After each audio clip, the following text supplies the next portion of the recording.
That one blows my mind. These guys are teenagers. And this is, up until this point in time, the greatest king in pagan history, King Nebuchadnezzar. You tell the king we're not doing it. We're just not going to do it. Now, they compromised on things that God hadn't said not to do. But on the things that God said not to do, we will not do it. Because God said. And that was theme number 1 for the first chapter. When you get to verse 17, they are rewarded with more knowledge, more wisdom. It's a great story if you don't know it. I can't take time to do it, but it also adds at the end of that verse that Daniel was given the ability to know dreams and to interpret dreams. And that picks up in chapter 2. Because in chapter 2, King Nebuchadnezzar, has a dream. It's basically a nightmare. He's terrified. I think he's foaming at the mouth. Like he's really mad. He's really mad. Because he can't remember the dream. And he woke up in a cold sweat. And I said, anybody else ever waking up in a cold sweat and can remember the dream? That's happened to me a couple times. Daniel. After a whole bunch of stuff went on, I'm not going to take the time, Daniel was able to tell them the dream. After praying, the 4 of them went and prayed. Middle of the night, God said, this is the dream, and this is the interpretation. And he does. He tells them the dream. And he gets rewarded again. The Jews, context here. This story takes place about 600 BC. The Jews have been taken into captivity. 605 was the first siege by Nebuchadnezzar on Israel. 597 was the second siege. Some more people were taken into captivity. And then finally in 586 BC, Nebuchadnezzar and his gang come in and they destroy Jerusalem. They destroy Jerusalem. So either you're dead or you've been taken captive. He left a few farmers. That was it. That was it. It tells us in the scriptures, if you go to Psalm 137, don't go there yet, but Psalm 137 tells us these Jews that were in captivity through this time, and they stayed in captivity for 7 years. And by the way, Jeremiah had prophesied this before it happened. Prophesied when and how long. Amazing.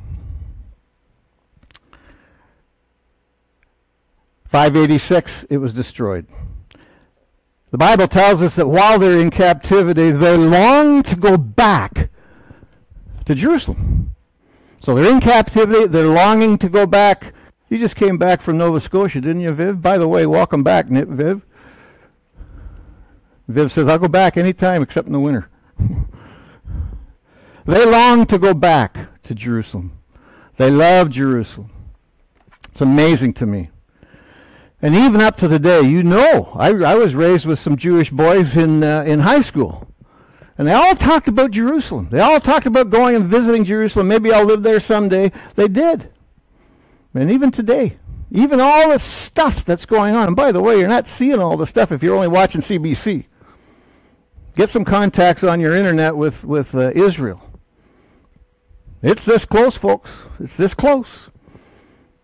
This close. We could speak next week and talk about it started this week. I mean, really got started. They long to go back to Israel, and that has stayed right through to today. It's amazing. Jerusalem is first mentioned in Joshua chapter 10, and from that moment on, it dominates. It dominates the scriptures. Just about everything revolves around Jerusalem and Israel. His story, history, God's story, his people. You remember back in Genesis, Abram, he's going to sacrifice Isaac. Where was he going to sacrifice him? On Mount Moriah. Where's Mount Moriah? Jerusalem. Fascinating. David, he makes Jerusalem the capital of Israel. Jesus is born just down the road in Bethlehem, just down the road a few miles from Jerusalem. He's crucified just outside the walls of Jerusalem. He's resurrected just outside the walls of Jerusalem. And guess what, folks? The Bible tells us someday he's returning to the Mount of Olives just outside of Jerusalem. And he's going to plant his feet down there. And he's going to enter the city. And he's going to sit on the throne in the temple that will have been rebuilt. Guess where? In Jerusalem. In Jerusalem. And then we come to Daniel. The city's destroyed in 586. The people are in captivity, remembering Jerusalem, wanting to go back. But these folks, they forgot why this was all happening. Why were they in captivity? Well, because they'd lost their love for God, basically. And we see that over and over in the Old Testament. And of course, then they're told, you continue with this, this is what's going to happen. And it did. It did. They've lost their love for God. I'm going to take a minute. I want you to turn with me to Jeremiah. Jeremiah chapter 52. I was going to read more, but I'm just going to read a couple of verses here, just to bring this to light. Verse 12.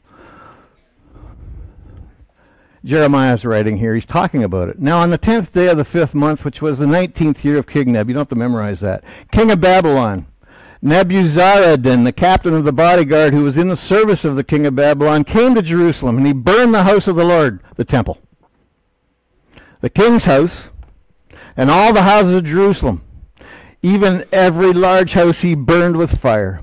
So all the army of the Chaldeans, the Babylonians, who were with the captain of the guard, broke down all the walls around Jerusalem. Then Nebuzaradan, the captain of the guard, carried away into exile some of the poorest of the people. The rest of the people who were left in the city, the deserters who had deserted the king of Babylon, and the rest of the artisans. This is the third siege. But Nebuzaradan, the captain of the guard, left some of the poorest of the land to be vine dressers and plowmen. That's all that was left. So they had destroyed the house of God. They had destroyed the palace.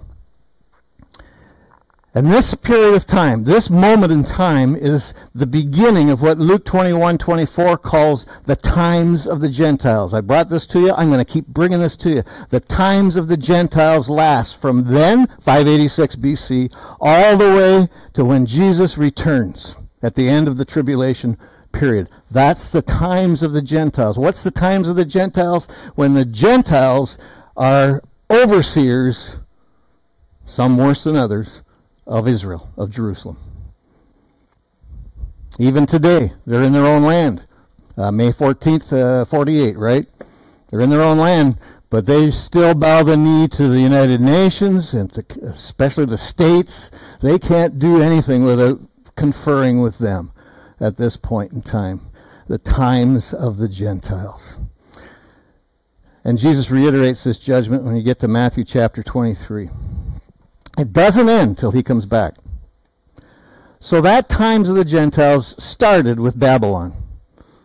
And as a little bit of review for those who were here last week, Babylon, 586, Jerusalem falls. Babylon is destroyed in 539 by the Medo-Persians. We saw that statue, that dream last week. The Medo-Persians took it in 539. What happened after that? The Greeks. The Greeks took it from Medo-Persia in 331. Who was the great leader of Greece? Alexander the Great. Alexander the Great. Well, what happened with that? Well, we're going to talk about it when we get a little further on. But I want you to remember this name. When the Greeks took over from the Medo-Persians, they then lost out to the Romans in 63. But while the Greeks were leading the world, and Alexander the Great had taken the whole world by the time he died at age 33, they put in place, as they did for most of the countries, somebody to lead those nations that they had taken. And in Israel's case, they placed a guy named Antiochus Epiphanes. Remember that name. Antiochus, you don't have to spell it, just remember it. We're going to come to that name later on. He was a maniac. He was a nutcase. He was a bad boy. He was not a nice guy. The Romans in 63, and we find out, of course, we know more about them because of Jesus and the time of the Gospels being taught, and the Romans were over Israel at the time. And we know a lot more about that. But while the Romans are in, we learn about the Idumeans who weren't Jews, the Herods that were leaders. They were placed by the Romans to run the show. We learn about Titus. Remember Titus? General Titus, who actually ends up becoming a Caesar. And he was the guy in 70 AD who destroyed Jerusalem again. We find out about that. And then later on, when Rome kind of goes into its deep dive. Now, Rome was never actually defeated by another country worldwide. They kind of got cancer. They really fell from within. Their moral standards were just awful. And we've talked a little bit about that. We'll talk about it more again. But when that happened, they didn't die off. But then you get the Arabs, you get the Turks, later on the Brits, Persia, up to 1948. So they're run not by Jews. They're not run by Israel. They're run by others, by the Gentiles, non-Jews. And it's amazing to me, if we look back. 1967, they took over the Wailing Wall. That was a key. I was alive, 1967. I remember that. So they're going to have Gentile oppression right through until Jesus comes back. That's my main point here. We also know, if we read our scriptures, that in the future, there's going to be a Gentile invasion. I think it's really close, but there's going to be a Gentile invasion of Israel, where all their enemies are going to attack it. It'd be like we've never seen before. And for those of you who have studied Zechariah, you'll know this.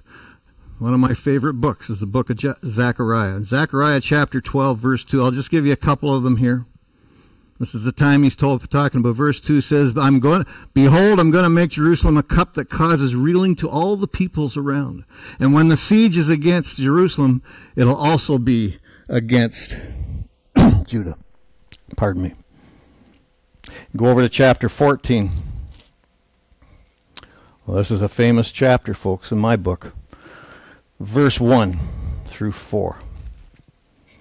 Behold, the day is coming, for the Lord, when the spoil taken from you will be divided among you. I will gather all the nations against Jerusalem to battle, and the city will be captured, the houses plundered, the women ravished, half the city will be exiled, but the rest of the people will not be cut off from the city. Then the Lord will go forth, and the Lord will fight against the nations. And when he fights on a day of battle, verse 4 says, in that day his feet will stand on the Mount of Olives. We talked about that already, which is in front of Jerusalem on the east.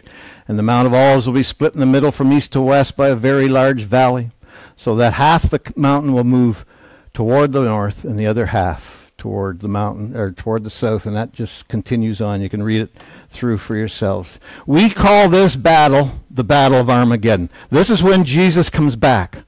This is when all hell breaks loose in those 7 years on this earth. You don't want to be there, folks. You don't want to be there. The church is gone. The church has been taken out. But at the end of this period of time, the 7-year period, that's when this happens, this battle of Armageddon. It's going to be fought on 4 fronts. I think we did a whole sermon on it 3 or 4 years ago. Jerusalem, north of Jerusalem, south of Jerusalem, the plains of Megiddo. It's a 200-mile plain, also called Armageddon, also called the Valley of Jehoshaphat. And the blood will run as high as the horse's bridle for 200 miles. You don't want to be there. You don't want to be there. That's what's going to happen. The Lord has asked us to pray for the peace of Israel, and we do pray for the peace in Israel. But that true peace will not come. It's not coming until Jesus returns. So what's going on right now is a buildup. It's a buildup. There's going to be a catalyst that's going to happen soon, I believe, and then we're going to see this follow through. But it's not going to be peaceful, true peace, until Jesus comes back. So we've looked at the order of the empires. And it's amazing. In one chapter, he gives the whole time frame from Babylon till when Jesus comes back. So the dream that was received by Nebuchadnezzar, it was recalled by him. He'd forgot it. Daniel told him. And then it was revealed, the interpretation of it was revealed by Daniel. And that's what we went through, just these last few minutes, but in more detail last week. Today I want to just mention briefly the fourth empire, the Roman Empire. If you go back to verse 33, it talks about, in this statue, the legs of iron. That's Rome. 2 legs. Iron. Iron's the hardest of the metals at that time that they knew of. And the 2 legs were Rome. And if you go to verse 40 through 43, which we did last week, we see there's 2 phases to this empire. 1 leg, other leg, east and west, but we get 2 phases as well. And the first phase is all iron. It's all legs. The east and the west. The second, the change, we get to the toes. And the toes are iron mixed with clay. Pottery clay. Brittle stuff. And you can't continue to exist with that combination. The weights at the top, the gold, the silver, the bronze, the iron, and now we've got iron mixed with clay. With clay. In verse 44, we'll start off in verse 44 today. In the days of those kings, and it's in those kings, what kings? Well, you go back to verse 42. It's referring back to verse 42. The toes. The toes are the kings. The kings are the toes. There's going to be 10 toes, 10 kings. And I think we mentioned last week, it all falls into place that it's a revival of that old empire. There's been a pause. It was never defeated. It's coming back. And we can see it. Where is it? It's in Europe. That's where the Roman Empire was. It's in Europe. And today, unlike when I was a boy, Europe is strong again. Europe is united again. Most times when I was a kid growing up, every country was unto himself, and they didn't look after each other at all. Well, what do they got now? They've got their own government. Davos and what's the other place? Brussels, the 2 basically capitals of Europe now. They got their own currency, the euro, strong currency. They have their own Supreme Court now. And it's the Supreme Court for the world. If they don't like something that you're doing, they're going to put you there. And these other nations, these so-called wonderful nations like the United States, are bowing to it. It's amazing. Israel's on trial next week for something. I forget what it was. This is Europe. This is Europe. We call it the European Union. I don't know if that's going to be the name when Jesus comes back, but that's what we're calling it right now. Things are going to be very interesting then, as the clay and the iron mix. Aliens? I was asked that one this week.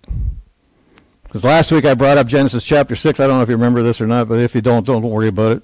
Genesis chapter 6 talks about the Nephilim, the giants, the Anakim, the sons of God coming unto the daughters of man, producing these non-people, partially people. As in the days of Noah, that's what was going on before the flood. We still have it after the flood. And as Jesus says, and this is what's going to be like at the end. I don't know much about that stuff, but I do know this, that they're talking about, and they even have, they're absolutely convinced that they now have transhumanism down to dare I say the word science? Human, non-human, put together, something comes out of it. We'll see. I'm sorry I brought it up because I know those will be most of the questions I get after. So who are these 10 toes? Who are these kings? I want you, I don't do this normally, but go over ahead. We're going to jump ahead to Daniel chapter 7 just to clarify a couple things. Daniel chapter 7, 24, I think it is. And Daniel's talking about, so he gets a little bit more specific. He talks about, as for the 10 horns, out of this kingdom, 10 kings will arise.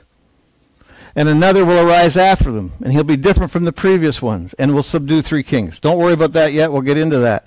He will speak out against, verse 25, Most High, and wear down the saints to the highest of the highest one, and he will intend to make alterations in time. This is Antichrist he's talking about. This is during the tribulation period. This is what's going to happen. They're going to be given a time and time. For 3.5 years, Antichrist will rule from the throne in Israel. So halfway through that 7-year period, he will declare himself God, and that's when all hell breaks loose for the Jews that are still left on this earth. Because they won't allow that, and they'll be hunted down like dogs. And we can get into that later. Verse 26 says, But the court will sit for judgment, and his dominion will be taken away, annihilated, destroyed. For how long? Forever. That's good. That's good. How does it end? How does this battle end? I mean, I'm whipping through this so quick. How does it end? Well, I want to read today's reading. That, by the way, that's my review. Today's reading starts at verse 44. We'll read down to 49. In the days of those kings, the toes, of God, the God of heaven will set up a kingdom which will never be destroyed. And that kingdom will not be left for another people. It will crush and put an end to all these kingdoms, but it itself will endure forever. Inasmuch as you saw that a stone was cut out of the mountain without hands, and it crushed the iron, the bronze, the clay, the silver, the gold, the great God has made known to the king which will take place in the future. So the dream is true. Its interpretation is trustworthy. Then King Nebuchadnezzar fell on his face and did homage to Daniel, and gave orders to present to him an offering, fragrant incense. The king answered Daniel, said, Surely your God is a God of gods and a Lord of kings and a revealer of mysteries, since you have been able to reveal this mystery. Then the king promoted Daniel, gave him many great gifts, made him ruler over the whole province of Babylon, and chief prefect over all the wise men of Babylon. Those wise guys that we talked about back in chapter 1, they're still around. And Daniel made request of the king, and he appointed Shadrach, Meshach, and Abednego over the administration of the province of Babylon, while Daniel was at the king's court. Brief moment of prayer. Father, guide us now as we study these few verses together. For Christ's sake, amen. These kings are literal, not spiritual. These are literal kings. We're given this picture again. If you go over to chapter 17 of Revelation, I'm not going to take time, but you go to 12 and 13 of Revelation 17. Revelation 17, Revelation 18 is the judgment on Babylon. The religious judgment and the economic judgment. You could spend 3 or 4 weeks on those 2 chapters easily. But that's what it talks about. It's talking about these literal kings. Daniel chapter 7 talks about the 10 horns. If you go back to Daniel chapter 7 just for a second here, Bruce. We just talked about those horns. What else does he say? If you get down to verse 20. And the meaning of the 10 horns that were on the head and the other horn which came up. So what happens is this. He sees this beast. We'll talk about it when we get into chapter 7. He sees this beast got 10 horns. Those are the 10 kings that represent the 10 toes. And then there's another little horn that comes up through the 10. And that little horn is the Antichrist, that we would call the Antichrist. And so that's what he's talking about here. That's verse 20.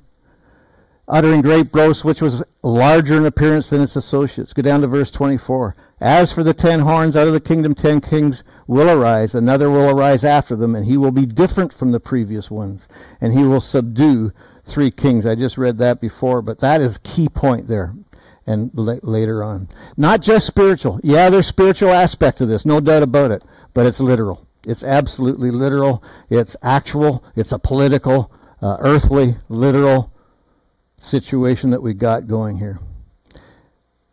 It's also going to be absolutely terrifying. How do I know that?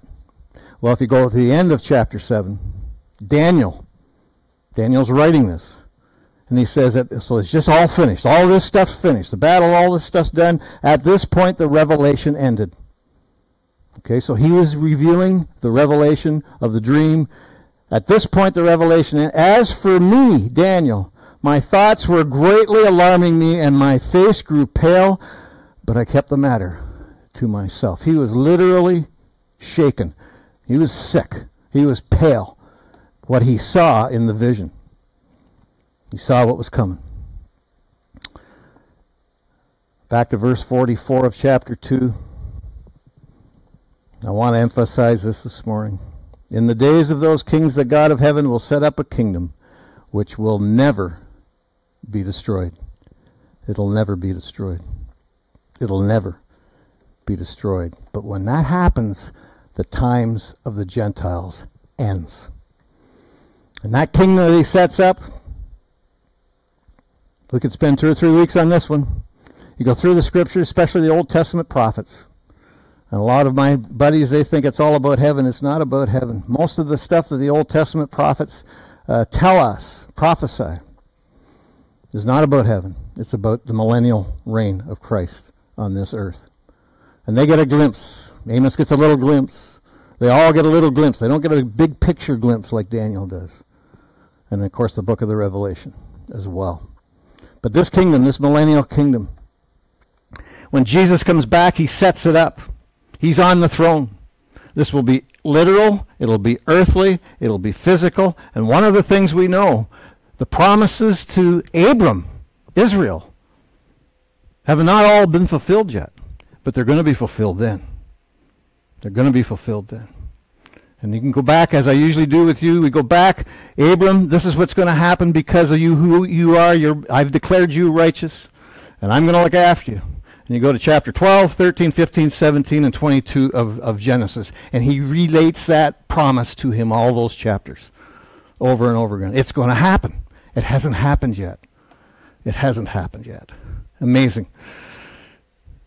The curse. Remember the curse in Genesis? The curse in the land? It will be lifted.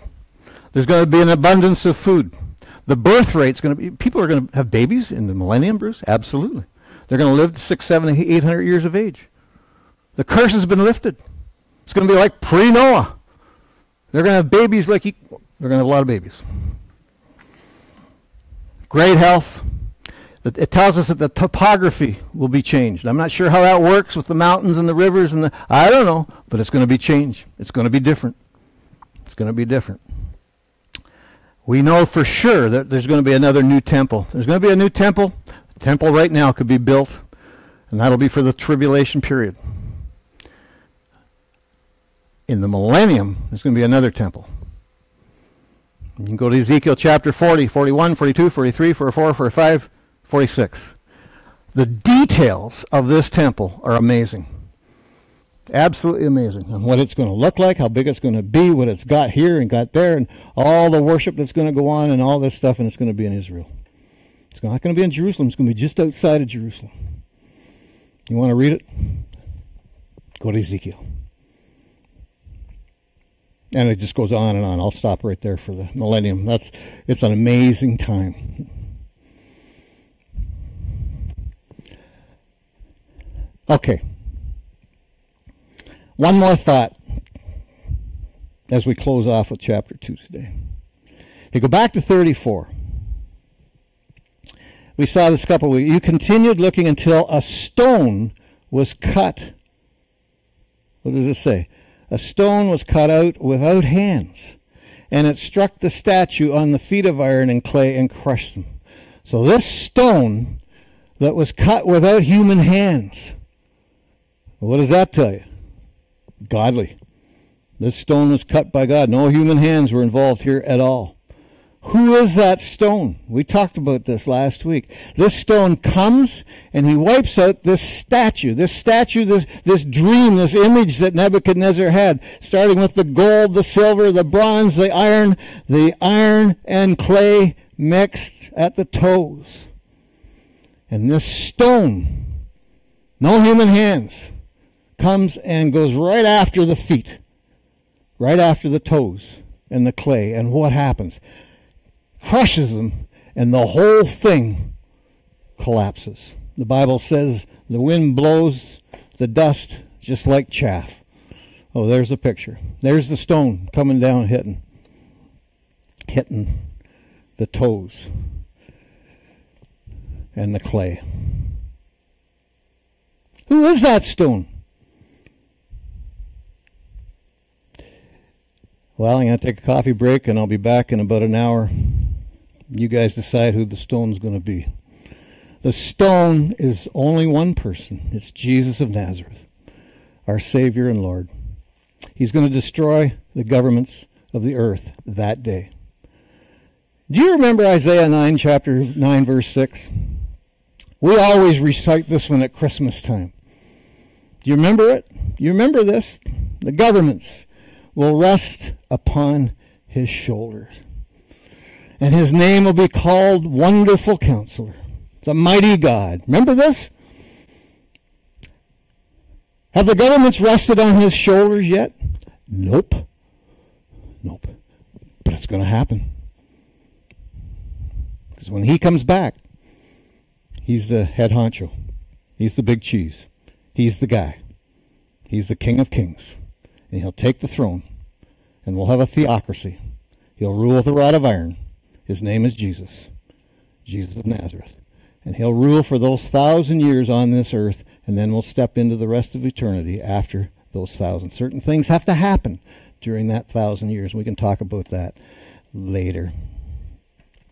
I wrote a note to myself, Bruce, he is the only one. He's the only one who has the right to rule this earth. And we can go into a lot of different scriptures. Do you remember back in Revelation chapter 5, another one of my favorite chapters?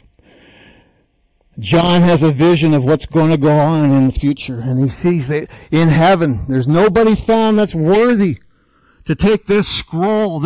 And the scroll has the 7 seals of God's wrath on this earth, and nobody's worthy to open the scroll.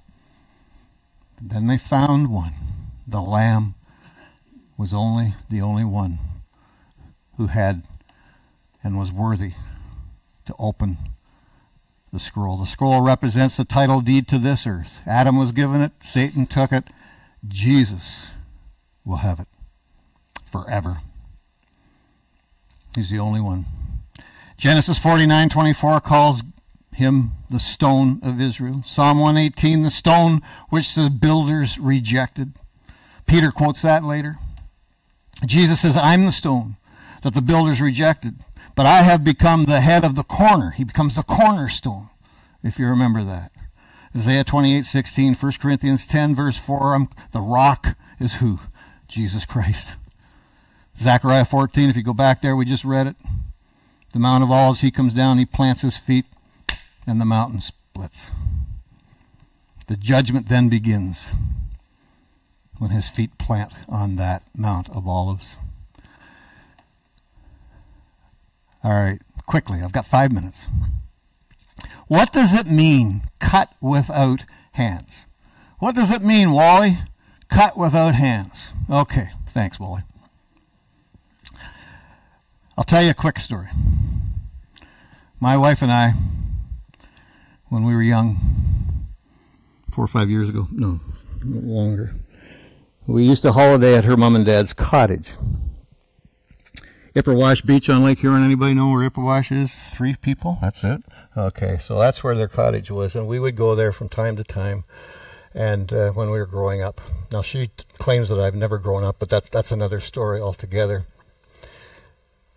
Ipperwash Beach is here, and then around the bend there's a whole bunch of rocks, and it's called Stony Point. Stony Point, and then Kettle Point, right? So that gets rocky. Ipperwash is sandy. What they have found at Stony Point and Kettle Point are these rocks. Now, some of them are perfectly round. Other ones are not quite round perfectly, but they're big. And they're not made with human hands. So it ties right in here. Now, I think this other one, his name is Jesus, it's going to be bigger because it says it becomes a mountain. The stone becomes a mountain, and it fills the whole earth. Yeah, not quite. But you can take a look at these pictures. Those are what you find down at Stony Point. Thought I'd just throw that in there. I believe this is a reflection of no human hands involved. when it talks about Jesus being the stone, it's a reflection of his virgin birth. No human hands here. God. His resurrection, no human hand. God. And when that stone comes, becomes a mountain, fills the whole earth, and it smashes that weak spot on the Gentile nations that have been there running Israel since 586 BC. The Gentile tower comes down. This is a crushing stone, folks. It's going to be a tough time for this world. Tough's not even a good word for it. This is the end of the end for the world. This is when Jesus comes back. The wrath of God has been poured out on this earth. I mean, it's bad enough. It's bad enough. Why is it bad, Bruce? It's bad because the church has been taken out. The church has, if you're a believer, you've got the Holy Spirit in you, right? Nod, yes, I have. I have the Holy Spirit in me. And the Bible tells us in Thessalonians that when that happens, when the rapture happens, the translation of the church is taken to heaven, that one of the roles of the Holy Spirit has ended. That's the restrainer. He's called the restrainer. His restraining role is what I'm looking for here. It's gone. He doesn't restrain anymore. He's still here. He's still omniscient. But the restrain, what does he restrain? He restrains sin. That's what he's doing. And I think I gave you this a few years ago maybe. I related to a garbage can. You got a garbage can, you got a skunk in the garbage can, right? Remember that one? Yeah. And there's a lid on the garbage can. Do you smell the skunk? Nah, not really, but there's a lot of sin going on. Yeah, you might smell a little bit. Open up just a little bit. Will you smell it? Yeah, you'll smell a bit more. And it just keeps going on. And then one day, the lid comes off. And it stinks like crazy. The sin now is free. There's no restraining. And that's what's happening right now on this earth. The lid's coming off. Lid's coming off. The stuff that we see now, we never even thought about 20 years ago, 30 years ago. Right? That's the restraining of the Holy Spirit. And when that happens, Antichrist takes the throne in 3.5 years, and all hell breaks loose because the Antichrist is trying to kill all the Jews, and all of the different governments are trying to kill all the Jews, and God is throwing his wrath out on the earth and on man, and we can read about it in chapters whatever in Revelation. And you don't want to be there then. And you don't have to be there then. Now what's really neat for us, I think I mentioned this last week. When Jesus comes back to do this, we come back with him and some of the angels. And yes, we do ride white horses. I believe that's literal too, but that's another story. Not sure why I went there, but I did. A crushing stone, but you know, folks, it's also a redeeming stone. It's a redeeming stone. It's a restoring stone. It fills the earth, and only as Jesus can do it. There's a little bit extra I'd like to throw in here, in verse 45. The stone was cut out without hands out of the mountain. It crushed the iron, the bronze, the clay, the silver, the gold. The great God has made known to the king what will take place in the future. So that's all known now. And then he says this, and I think he lines it up like most dads would do, like my dad for sure, and I think I did. You know how you tell your kids, you got to do this, don't forget to do that, don't make sure you sign this note, but every now and then there's really something important you got to tell them. Every now and then, something important. Now listen to me. Pay attention.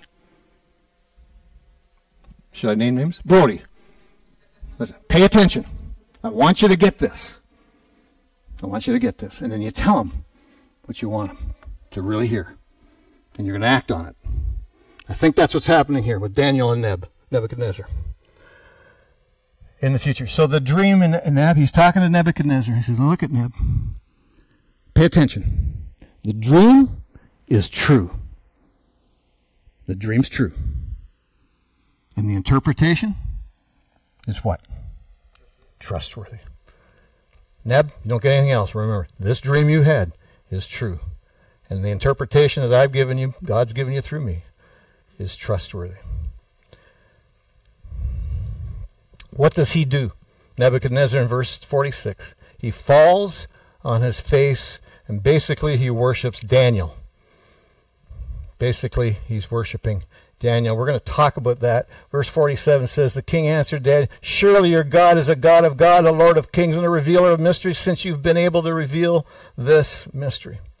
So we've seen the dream. He received it. He recalled it after Daniel told him about it. And now we see it's been revealed to him. And now we see some rewards. Daniel gets rewarded in verse 48. The king promotes Daniel, gave him many great gifts, made him ruler over the whole province of Babylon, and chief prefect over all the wise men of Babylon. He becomes the prime minister of Babylon. He might be 20 years old here. He might be 21. He might be 19. He's not very old. And now he is the prime minister in Babylon, the empire of Babylon.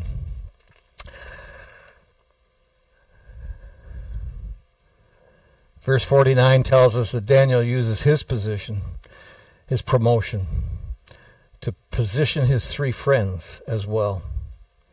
So he brings his friends into this strategic place where he's now been placed by God, to be used by God, to be the tool of God, the conduit. As we talk about our two pastors in Cuba, we are the conduit that God uses to bless them. God says, okay, Kim Mount Baptist Church, I want you to look after my boys and girls down there. Now, he gives us that absolute privilege. He gives us that. We're the conduit. We're the tool that he uses. And the day that we say, no, he's going to get somebody else. But we get blessed because of what happens down there. That's the same thing here. So you're going to see these three guys continue to stand for Christ, to stand for God, along with Daniel. And you know the next story, the fiery furnace story. Amazing. So why does this all happen? Because these four boys trusted God. They trusted God, and they obeyed his word. They obeyed his word. You've heard me say this I don't know how many times. Obedience brings blessing. Disobedience brings discipline. These guys are blessed by God. Why? Because they obey. No compromise. We will not compromise. We will not compromise God's word. What a lesson that is for us.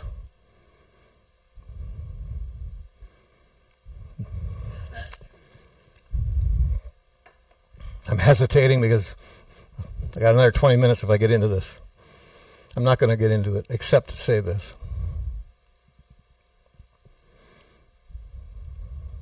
Purpose in your heart not to compromise God's word.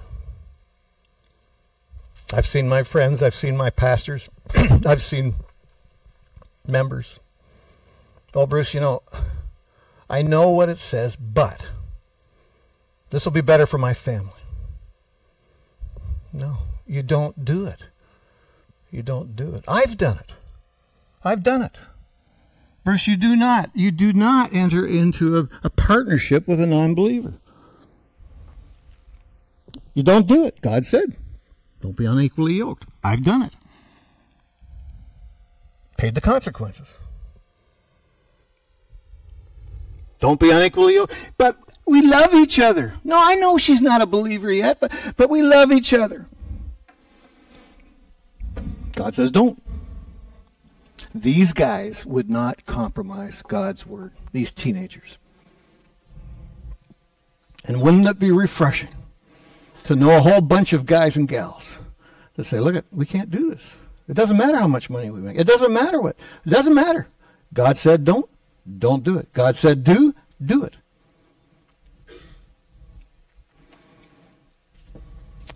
This is the end of a wonderful prophecy, chapter 2. Chapter 2 is an amazing prophecy. We'll get into more details in the weeks to come. We're going to see some fun stuff. The kingdom of Jesus is going to fill the whole earth. He's going to reign. He's going to rule with a rod of iron forever. That's our Jesus. And I don't know about you. Well, I hope I do. I'm going to be there. And I hope and trust that everybody here and watching will be there too. What a future we have in knowing and trusting him. Trusting him and obeying him. Obedience, obedience, obedience. The first line of obedience is to get saved. How do I get saved, Bruce? Acknowledge the fact you're a sinner. Repent of that sin. Embrace Jesus as the only one who can save you. Ask him for forgiveness. And guess what? He'll forgive you forever and ever. And I'll throw another one on. Forever. That's how you get saved. Is it easy? No. Is life easy? No. He tells us, deny yourself.